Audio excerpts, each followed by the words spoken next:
고린도전서 6장 1절에서 11절까지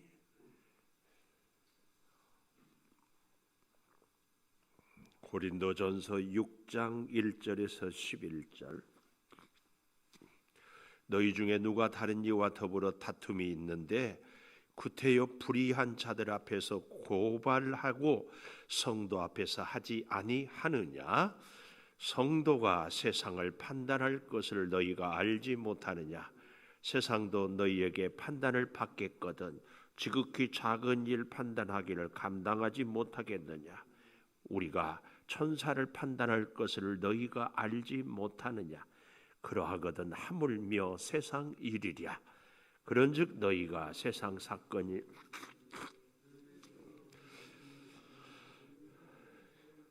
내가 너희를 부끄럽게 하려 하여 이 말을 하노니 너희 가운데 그 형제간의 일을 판단할 만한 지혜 있는 자가 이같이 하나도 없느냐?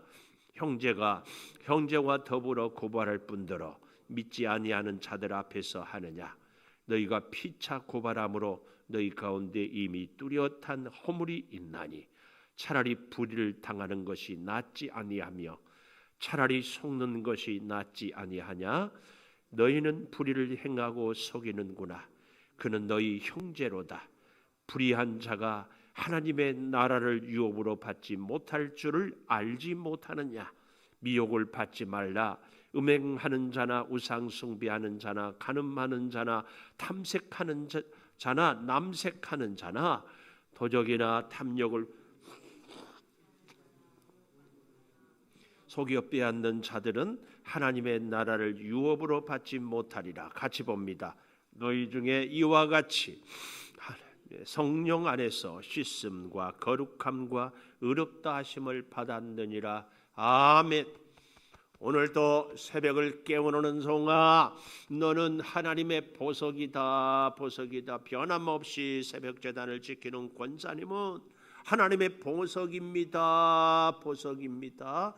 이 모든 것이 주님의 은혜입니다. 아멘. 아멘. 성도의 판단 능력, 오늘 제목 이렇게 가져봅니다. 성도의 판단 능력. 우리가 하나님의 형상대로 지음을 받고 또 하나님께서 우리에게 은혜를 주셔서 시시비비를 가릴 수 있는 능력을 다 주신 줄 믿습니다. 그래서요, 성도의 그 능력, 첫째로 이 성도의 판단 능력 중에서 첫째 성도의 능력은 2절에 보니까 세상을 판단할 능력이 있다. 세상을 판단할 능력, 그 첫째로 성도의 판단 능력 중에 첫째로 세상을 판단할 능력이 있어요. 2절에 보십시오. 성도가 세상을 판단할 것을 너희가 알지 못하느냐. 그러니까 이제 고린도 교회를 향하여서 바울이 편지를 쓰면서 첫째로는 파당의 문제, 바울파, 아볼로파, 게바파, 그리고 두 번째로는 음행의 문제, 그리고 이 6장에 오면은 소송 사건에 대한 이야기를 하고 있습니다. 예수 믿는 사람들끼리 고린도 교회도 그랬지만 오늘날에도 이런 일들이 있어서는 안 될 일들이 가끔 있어요. 예를 들어 보면은 성도 간에 돈을 주고 받고 해가지고 나중에 갚아라, 안 갚은다, 아니 못 갚은다, 그래서 그만 분쟁이 생기는 경우가 있고요. 뜻하지 않은 일로 시시비비를 가려서 내가 옳다, 네가 옳다, 이런 일들로 분쟁이 생기기도 하더라, 그 말씀이에요. 근데 바울은 고린도 교회를 향하여 우리 성도는 세상을 판단할 능력이 있다, 이걸 얘기하고요. 심지어는 3절에 보십시오. 우리가 천사를 판단할 것을 알지 못하느냐. 하나님의 심부름꾼인 천사까지라도 하나님의 자녀된 우리가 판단할 수 있다. 하물며 3장 마지막에 세상 일을 판단할 수 없겠느냐, 그 얘기입니다. 당시 고린도 교회 당시에 헬라에서는 재판을 하면은 공개 재판을 했어요. 그래서 무슨 일이 있고 재판이 있으면 온 동네 사람이 광장 같은 데 다 모여서 원고와 피고가 앉고, 우리로 말하면 옛날 고을 원님이 높은 자리에 앉아 있는 것처럼 재판장이 앉아서 그 재판 과정을 동네 사람들한테 다 공개를 했습니다. 요즘에 우리야 세상이 복잡하고 또 일하는 시간이 다 다르고 또 멀리 오고 가고 하기 때문에 남의 일에 신경 쓸 여력이 없지만, 2000년 전에야 뭐 직장이 저 멀리 있는 것도 아니고 또 저녁에는 자고 아침에는 일하고 하기 때문에 온 동네 사람들이 생활 패턴이 비슷하잖아요. 그래서 다 관심이 있긴 마련이고 다 알 수가 있었어요. 그래서 동네에서 무슨 일이 있으면 그거를 동네 사람들이 다 아는데, 안타까운 것은 교회 안에 교회 성도들 간의 분쟁을 교회를 출석하지 않은 세상 사람들이 다 알게 되더라, 그 얘기예요. 오늘날에도요, 뜻밖에도 교회 안에 불미스러운 일들을 세상에 있는 사람들, 교회 밖에 있는 사람들이 잘 아는 경우가 가끔 있어요. 그래서 뜻하지 않게 어디 교회 일이 어쩐데 저한테 오히려 가르치면서 알고 있냐고 묻기도 하는 분들이 있어요. 왜 그랬을까요? 그 교회에 다니는 성도들이 그 교회의 이 문제를, 그 교회의 일을 교회 안에서 해결하지 못하고 밖에 나가서 얘기했기 때문에. 근데 아주 여기서 큰 문제는 뭐예요? 그 얘기를 하는 사람은요, 자기는 절대로 잘못이 없고 자기는 의롭고 자기는 잘했는데 상대가 잘못했기 때문이다, 꼭 그렇게 얘기합니다. 우리는 참 조심해야 됩니다. 절대, 예를 들면 형과 동생이 싸우는데요, 아버지한테 와서 아버지 형이 너무해요, 아버지 동생이 욕심부려요, 서로 그러면은요, 그 아버지는요 어때요? 마음이 몹시 아픕니다. 이유이하를 막론하고 아버지를 아프게 하는 것이 죄예요, 죄. 이걸 우리는 알아야 돼. 그래서요, 이 판단을 받겠거든, 세상이 우리에게 판단을 받겠거든 너희가 세상으로부터 판단을 받는 것이 옳으냐, 이 얘기입니다. 우리는 절대 기억해야 됩니다. 이 유대인들은요, 재판장에 가기 전에 반드시 그들 사이에 있는 랍비라고 그러죠. 동네의 어른, 연세가 지긋하고 신앙이 그리고 덕망이 있는 분들에게 물어요. 그래서 시시비비를 가리죠. 얼마 전에 가까운 교회 목사님 아들이 중학생인데 그만 학교에서 학폭을 당했어요. 그래서 너무 화도 나고 억울하고, 그래서 이리저리 알아보다가 주변의 얘기를 들어보고 그냥 화해를 했다고 그러더라고요. 오늘 우리에게도요, 교회 안의 일은요, 어디서? 교회 안에서. 사실은 내가 좀 억울할 때도 있고 손해 볼 때도 있을 수가 있습니다. 그러나 큰 것을 얻기 위하여서 작은 것을. 그래서요, 오늘 본문에도 보면은요, 여기 2절 마지막에 지극히 작은 일 판단하기를 감당하지 못하겠느냐. 이 지극히 작은 일이 뭐냐? 하나님의 온 천하보다도 귀하게 여기는 그 영혼을 살리기 위해서는 나의 의는 지극히 작은 거예요. 나의 내가 물질적으로 손해 보는 것은 작은 거예요. 그것은 있다가도 없을 수 있어요. 그러나 영혼은 한번 잃어버리면 다시 얻기가 정말 어렵습니다. 지금 그 얘기를 하는 겁니다. 그래서요, 오늘 우리에게 있어서 정말 귀한, 온 천하보다도 귀한 영혼을 얻기 위하여서 우리는 세상의 이런저런 작은 일들, 물질들, 내 의를 내세우는 것 기꺼이 내려놓을 수 있어야 합니다.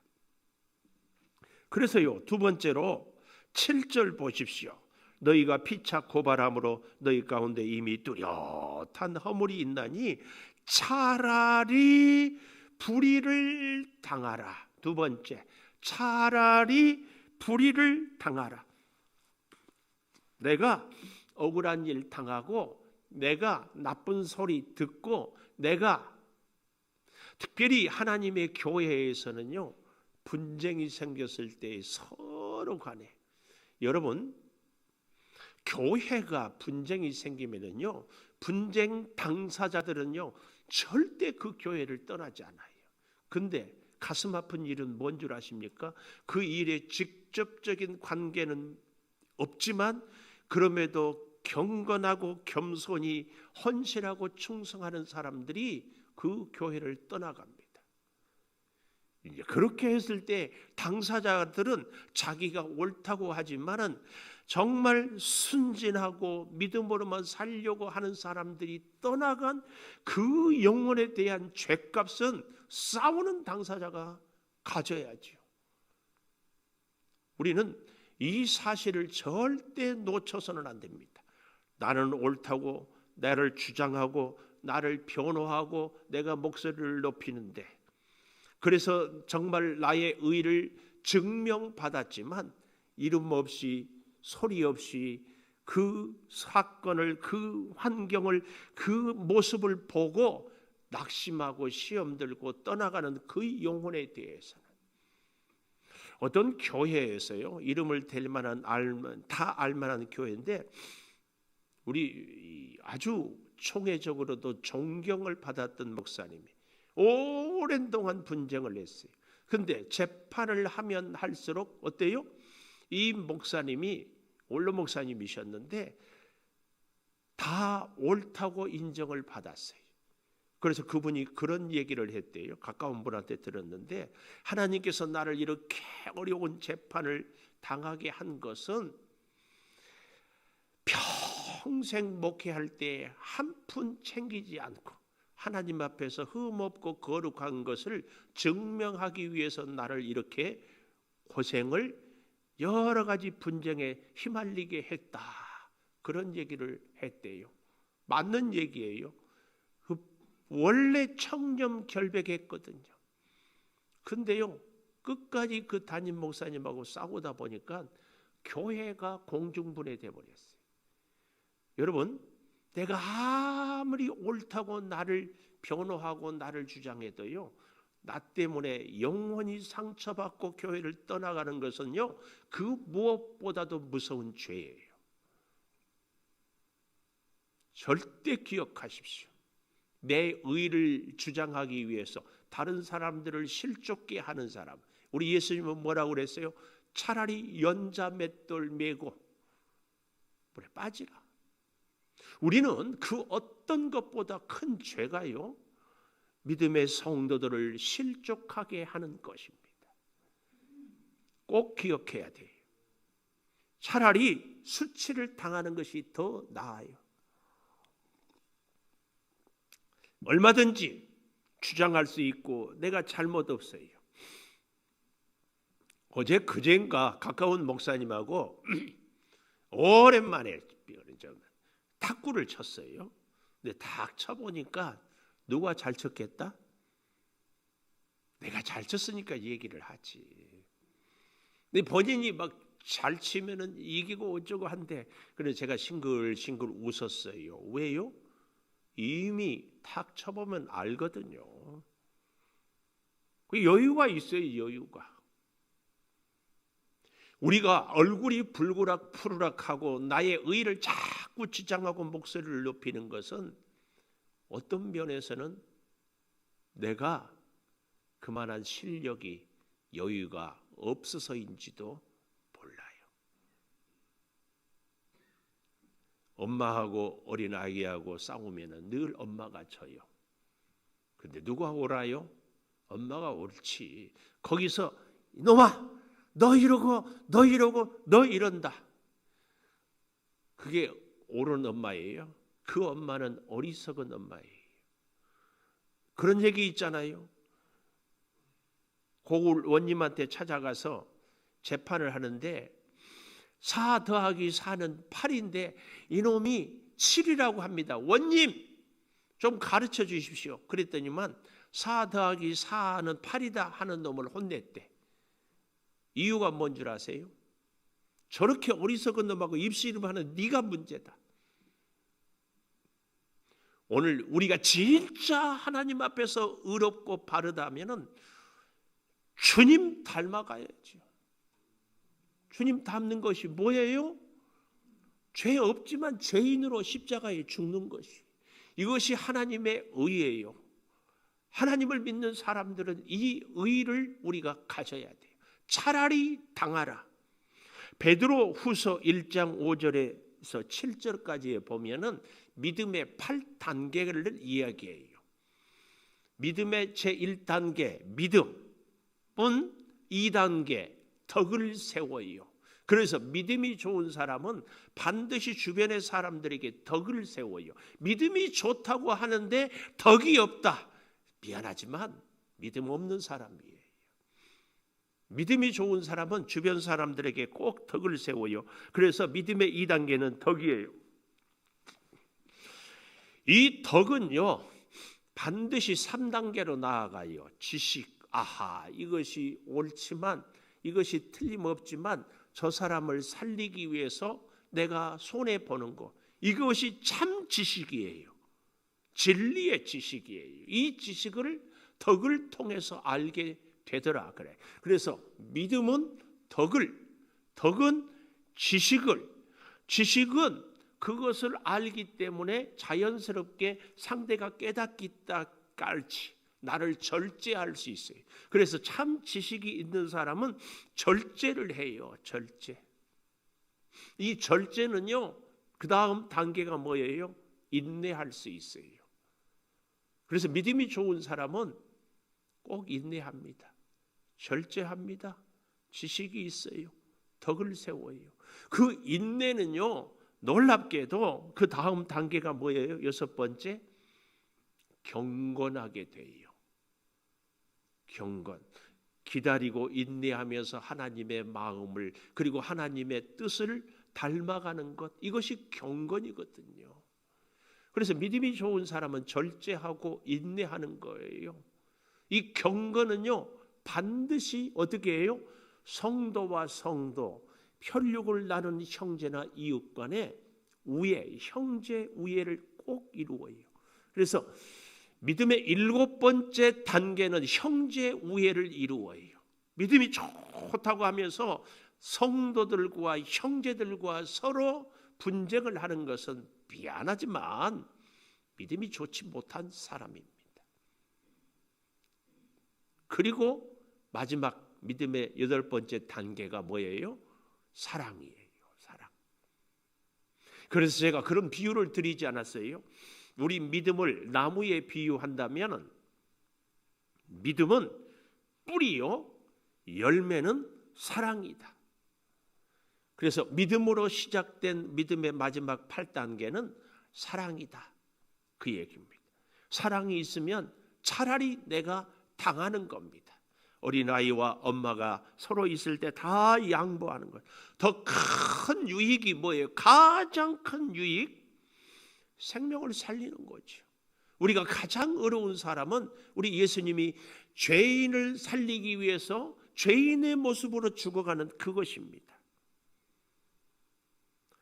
더 큰 유익, 내가 당함으로 인하여서 차라리 내가 죄인 되고 차라리 내가 누명 쓰고 그래서 내 형제를 세우는 것. 가장 큰 의의는 뭐예요? 내 의의를 상대에게 주는 겁니다. 내가 죄인 되어서 상대를 의롭게 하는 것. 베드로전서 2장 19절에 애매한 고난 당하는 것 진정한 의의라 그 말씀입니다. 기도하겠습니다. 성도의 판단 능력, 첫 번째로 세상을 판단할 능력을 주시는 줄 믿습니다. 그런데 우리가 어찌하여 세상으로부터 판단을 받아야 됩니까? 가장 큰 의를 이룰 수 있게 하여 주시옵소서. 차라리 수치를 당할지라도 형제를 살리고 교회를 세우고 주님의 뜻을 이루게 하여 주시옵소서.